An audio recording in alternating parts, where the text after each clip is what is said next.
빨리 이루어지지 않을까 싶네요. 어떤 일을 시작할 때 기초가 되면서도 가장 중요한 것이 바로 계획을 잘 세우는 것입니다. 사업을 할 때도 마찬가지로 사업계획서가 제대로 돼야 일이 잘 굴러가는데요. 서유기 창업자는 글쎄요, 초기 계획을 잘 세우지 못해서 고군분투하고 있는데요. 오늘 이 시간에는 예비 창업자들이 보시면 좋은 알짜배기 팁이 많이 들어있다고 합니다. 화면으로 만나보실까요? 왜? 이겁니다, 이거! 이게 바로 우엉차입니다! 지난 한 해 대한민국을 들썩이게 만들었던 우엉차. 성공을 확신하며 유행의 끝을 쫓아 야심차게 우엉차 사업을 추진했던 서유기 창업자. 하지만 세상을 결코 만만치 않았으니 어떻게 약장수가 들어왔습니까? 하나도 없이. 지인들에게 쉽게 팔 수 있을 거라 생각했지만 카드밖에 없는데. 그렇게 호락호락하면 재미없지. 우엉차 집에 있는데. 이대로 가도 괜찮은 것인가. 팔로는 막히고 초기 자본 10만 원도 이젠 거의 바닥을 드러낸 상황. 첫 단추를 잘못 끼우면 나머지 단추들도 제자리 찾지 못하는 법. 재검토가 절실히 필요하다. 겁없이 뛰어든 세상 속에서 서유기 창업자는 살아남을 수 있을 것인가? 우리가 이 생활을 하면서 계획이 없으면 내 인생이 어디로 가는지를 모르지 않습니까? 모든 분들이 나는 이런 인생을 살게 했다라고 설계를 한다라고 봐요. 아무 생각 없이 뭐 눈 뜨고 식사하고 자고 굉장히 삶이 무미건조하지 않습니까? 계획 없는 무모함 끝에 드넓은 우주에 덩그러니 혼자 남은 듯한 공허함만이 밀려오고, 설마 벌써 자포자기? 여보세요? 대출이요? 안 받아요.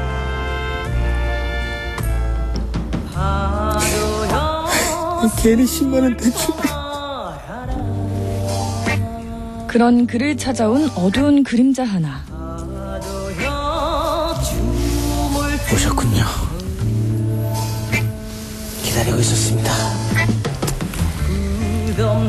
청산합시다, 제발. 내가 잘못했으니까 우리 없었던 일을 합시다. 이제 와서 그건 안 되지.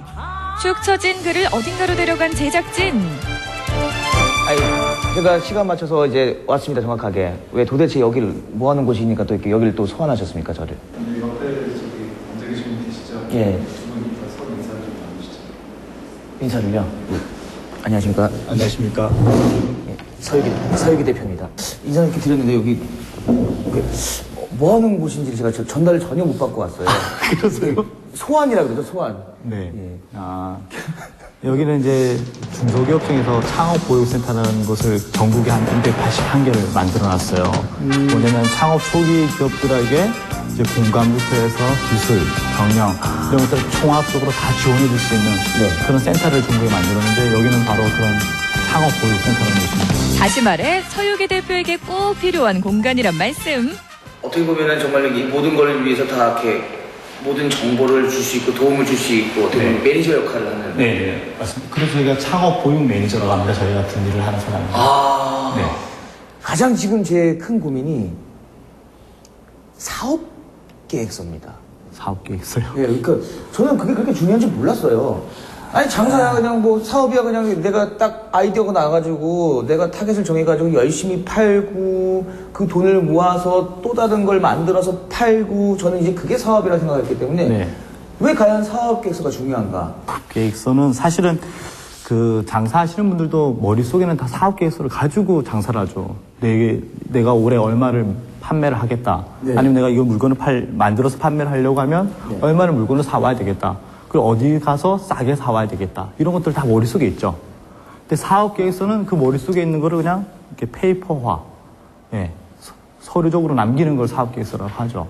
그래서 사업 계획서 목적은 여러 가지가 있는데 그 중에 큰 목적은 본인이 앞으로 나의 사업을 전망해 볼 수 있는 계기가 될 수 있는 것도 있는데 두 번째 목적은 남에게 보여주기 위해서 사업 계획서를 쓰죠. 내가 자금이 필요할 때 펀딩을 받으려고 하면 그분한테 설득을 시키려고 하면 펀딩을 받아야 될 것 같고 그리고 창업 초기 기업들은 대부분은 자금이 없기 때문에 정부에서 지원해주는 각종 창업 지원 사업이 있는데 그런 사업에 선정이 되려고 하면 그 계획서를 그분들한테 보여서 그런 정부의 R&D 과제를 따오기 위해서 그런 사업 계획서를 쓰는 방법도 있고요.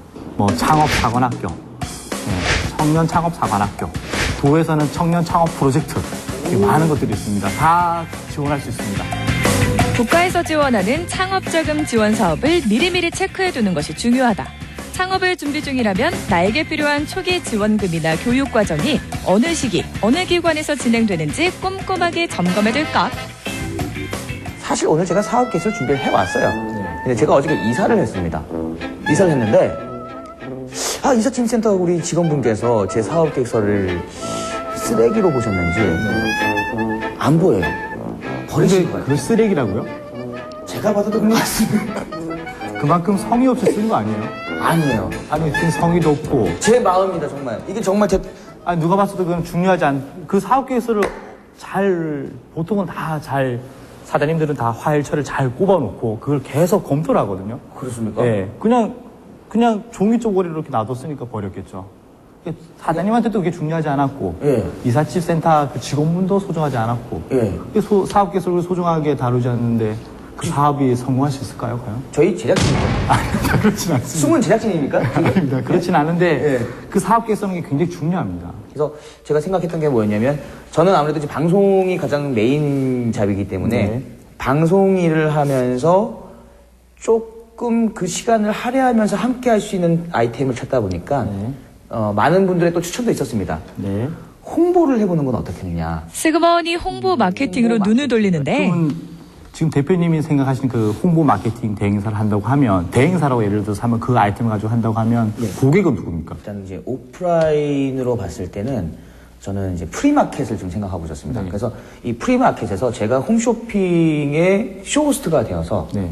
오프라인과 요즘에 LTE가 되기 때문에 LTE로 저만의 개인 방송국이 있습니다. 네. 개인 방송국을 통해서 저만의 홈쇼핑을 하나 만들어보는 건 어떨까? 그거는 본인 생각이고 근데 본인이 진짜 고객이 누구냐? 고객이야 뭐 돈 많은 사람이겠죠 뭐. 아직도 개념 부족. 그렇게까지는 그게 타겟이 아닌 거예요. 그럼 어떤 타겟을 정해요? 시장이라는 거를 이제 세분화를 해놓고 그 세분된 시장 내에서 어디를 공격할 거냐, 어디를 주 타겟으로 잡을 것이냐. 예를 들어서 화장품을 만든다고 가정을 해볼게요. 예. 그래서 주름 개선, 기능성 화장품을 내가 만든다. 그렇죠. 그러면 누구겠어요, 고객이? 50대 이상의 어머님들. 네, 그런 식이죠. 그러니까 그러면 나이대로 10대 이하, 20대, 30대에서 시장을 세분화해서 예. 그럼 50대의 그 아주머니, 어머님들을 이제 주 타겟으로 타겟을 잡는 거죠. 그러면 그게 이제 고객이 되는 거죠. 그 고객이 뭘 요구하느냐? 그 다음에 그 고객이 요구하는 게 뭐냐? 젊어지는 동안. 이게 제품의 약간 차별성이랑 좀 엮여지는 건데 주름 개선 화장품 많이 있단 말이에요. 그렇죠. 근데 그것에 지금 현재의 단점을 좀 파악을 해서 또 할 수 있는 것들 해서 네, 그런 걸 해서 좀 개선을 해주면 뭐 예를 들면 사장님의 제품을 더 많이 사용을 해주겠죠. 그다음에 포지셔닝을 좀 정해야 되거든요. 우리 제품에 대한 포지셔닝. 네.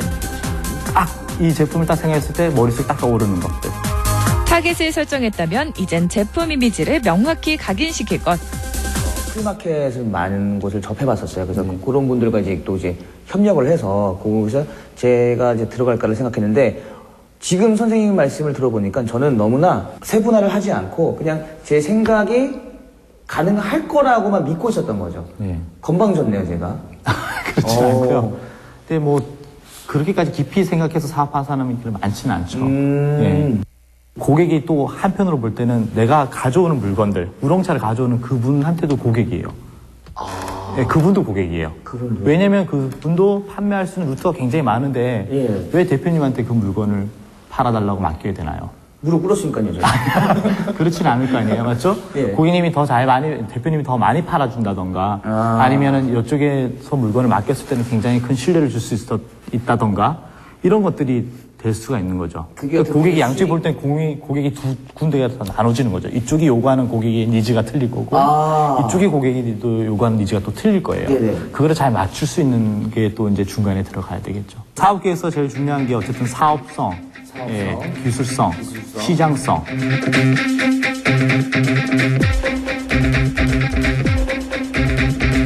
사업 계획서 쓸 때 시장성은 대부분 관련 근거를 다 써야 됩니다.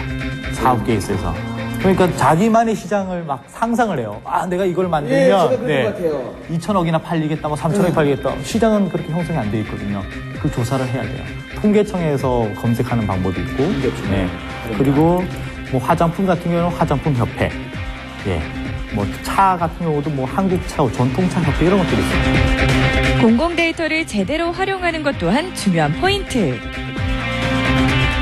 아마 가장 좋은 방법은 공공 데이터를 이용하는 방법입니다. 전부 무료로 갖다 쓰실 수가 있거든요. 이런 부분을 통해서 내 아이디어 기획을 잘 해가지고 사업화를 한다라면 큰 돈 들이지도 않고 그 창업을 하실 수 있는 기회가 되죠. 그러면 그냥 그 포털 사이트에다가 공공 데이터 이렇게 치면 하면 되는 건가요? 네이버라든지 이런 데서 공공 데이터 포털 이렇게 치시면 그 전용 사이트가 있습니다. 그 사이트에 들어가시면 카테고리별로 내가 이용할 부분들을 다 나열해 놨어요. 지금까지는 조금 자신이 없었는데 이렇게 오늘 이제 설명을 듣다 보니까 제가 틀리더라도 네. 자신감 있게 쓸 수 있을 것 같아요. 이제는 몰라서 쓰는 게 아니라 배웠기 때문에 틀리더라도 누구나 겪고 있는 과정이고 네. 나만 그런 과정이 아니니까 좀 이렇게 주눅 들지 않고 제가 알고 있는 선에서는 정확하게 짚어줄 수 있을 것 같아요. 정답은 없으니까요. 맞아요. 적어와 보세요. 네, 적어 보면 이제 여태까지 봐왔던 게 있으니까 네. 네, 그걸 좀 수정해 주는 건 좀 가능할 것 같으니까. 근데 실천이 중요하다 그랬잖아요. 사업계에서 써보시는 게 중요합니다. 네네. 그러니까 다음 주까지 꼭 써보세요. 다음 써가지고 주까지. 오세요. 네. 네, 꼭 쓰겠습니다. 네. 숨통이 트이자 불평불만이 늘어지는데 가르쳐주는 분이 없으니까. 근데 구경도 안 해요. 못한다고. 그럼 누가 잘하겠어요? 고래도 칭찬. 아직까지 뭐 하나 제대로 보여주지 못했던 서유기 대표. 이번엔 정말 잘해낼 수 있을 것인가? 국가에서 진행하는 창업자금 지원 사업부터 공공데이터 활용법까지 요긴하게 이용할 수 있는 정보들이 많이 있네요. 이 서유기 창업자도 이런 팁들을 잘 활용해서 다음 주에는 한층 성숙한 사업가의 모습을 기대해봐도 될까요? 10만 원으로 세상에 뛰어들어라. 다음 주도 지켜보겠습니다. 네, 생방송 강원 365 내일 예고 전해드립니다. 강릉 지역 차례상에 빠지지 않는 문어 경매부터 달콤하고 고소한 한과에 사람들로 붐비는 양양 5일장까지 설을 앞둔 설맞이 풍경을 화면에 담았습니다. 이혼, 자퇴, 퇴사, 부도, 이별 등으로 힘들어하는 사람들에겐 방값이 무료인 게스트하우스가 있습니다. 유머러스한 말로 위로하고 음악으로 치료하는 힐링할 수 있는 아주 특별한 게스트하우스를 소개합니다. 원주 신림의 고판화 박물관과 추병리의 오랜 미래 신화미술관, 그리고 지정면의 뮤지엄, 산까지 관광공사가 추천한 2월에 가볼 만한 곳 소개합니다. 매일 사용하고 있는 내 컴퓨터 얼마나 알고 계신가요? 아는 만큼 활용도는 많아지고 일에 대한 능률도 높아진다는데 손쉽게 할 수 있는 컴퓨터 업그레이드와 컴퓨터 100% 활용법 소개합니다.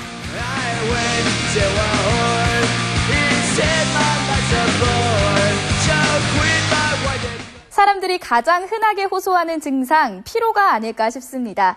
특히 설 전후부터 봄까지는 춘곤증과 더불어 입학이라던가 취업, 이사 등 여러 가지 대소사까지 겹쳐서 1년 중 가장 피로한 시기라고 하는데요. 그렇다면 여러분은 이러한 피로 어떻게 풀고 계신가요?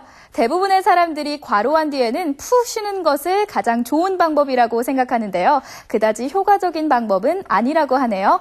휴식에도 잘 쉬는 방법이 있다는데요. 바로 테이퍼링 휴식이라고 하네요.